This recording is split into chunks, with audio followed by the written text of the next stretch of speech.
France Inter. Patrick Cohen, le 7-9. Le week-end prochain, la salle du Grand Rex à Paris projettera les 4 films de la saga Indiana Jones entre 13h et minuit. Un orchestre symphonique sera dans la salle pour jouer la bande originale signée John Williams. Les aventuriers de l'Arche perdue vus avec les oreilles, c'est votre programme à Pop & Co. Rebecca Manzani. Quelque part dans la jungle amazonienne en 1936. On ne voit pas les bestioles à l'écran, mais la bande-son, à laquelle vient de participer Patrick Cohen, laisse imaginer que l'endroit est infesté de bestioles de toutes les couleurs. Les larges épaules du héros se dessinent en contre-jour, il porte un chapeau qu'il situe entre cow-boy et détective privé, et avant même qu'on ne découvre son visage et le son de sa voix, c'est un bruit qui affirme sa présence. Indiana Jones, c'est un fouet qui claque d'abord. Il apparaît ensuite dans la lumière et un guide qui lui dit « Il n'y a rien à craindre ici ». Il répond « C'est bien ce qui me fait peur ». La voix française du premier Indiana Jones est assurée par Claude Giraud, qui a beaucoup doublé Robert Redford. Grâce à la magie de la VF, Indiana a non seulement la plastique d'Harrison Ford, mais en sus, il a en lui quelque chose de Robert. C'est bien ce qui me fait peur. Et il a raison, car évidemment le danger menace.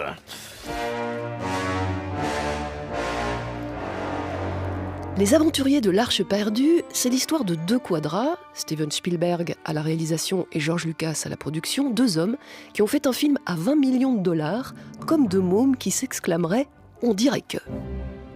La musique, signée John Williams, pourrait être celle qui accompagnait nos jeux d'enfants quand on enfourchait un balai comme un cheval pour galoper au milieu du salon, avec un motif qui se répète pour prendre son élan. À la 1, à la 2, à la 3.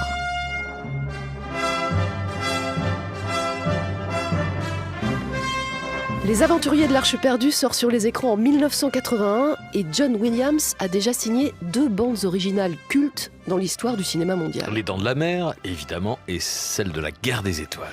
Steven Spielberg a recours au service d'un autre collaborateur de Star Wars, c'est Ben Burtt, l'inventeur du design sonore au cinéma.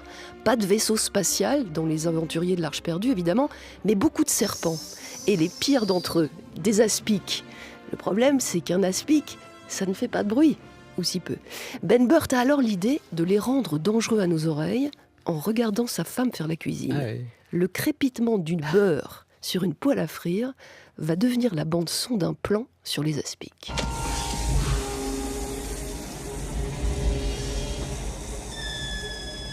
De l'utilisation d'un bruit domestique pour figurer le plus grand des dangers au cinéma. Si le film s'intitule « Les Aventuriers de l'Arche perdue », j'aimerais insister ici sur Marion Ravenwood, l'aventurière du film. Ce personnage féminin merveilleux tient un bouge au fin fond du Népal. Et quand l'autre se ramène, elle l'accueille le menton relevé et le poing sur la hanche. Indiana Jones. La comédienne Karen Allen est ici doublée par Annie Sinigalia. Rien qu'au son de sa voix, on sent tout de suite que la Marion n'est pas du genre à minauder avec des rires de geisha. Les Aventuriers de l'Arche perdue est l'un des rares films que je connaisse où le tout premier geste de l'amoureuse potentielle, c'est de filer une mandale au héros. En 10 ans, j'ai appris à détester Jones. Avec sa Marion, Indiana Jones donne une autre idée de la virilité en ce début des années 80. Tandis que James Bond avait l'habitude de renverser bon nombre de pépés sur sa couche, malgré un planning fort chargé, Indy se met à ronfler lamentablement, pile au moment de la scène d'amour. On n'est jamais sur la même longueur d'onde, nous deux. Samedi et dimanche, le Grand Rex projette la quadrilogie des Indiana Jones, l'occasion de constater que les héros ne sont pas si fatigués que ça. On annonce d'ailleurs un 5e volet des aventures de Jones avec Harrison Ford, 74 ans. Ce sera pour juillet 2017. Merci à vous Rebecca Manzani. Rendez-vous demain pour parler à nouveau musique et son au cinéma. Ce sera avec Xavier Dolan cette fois. Dans un instant, la météo.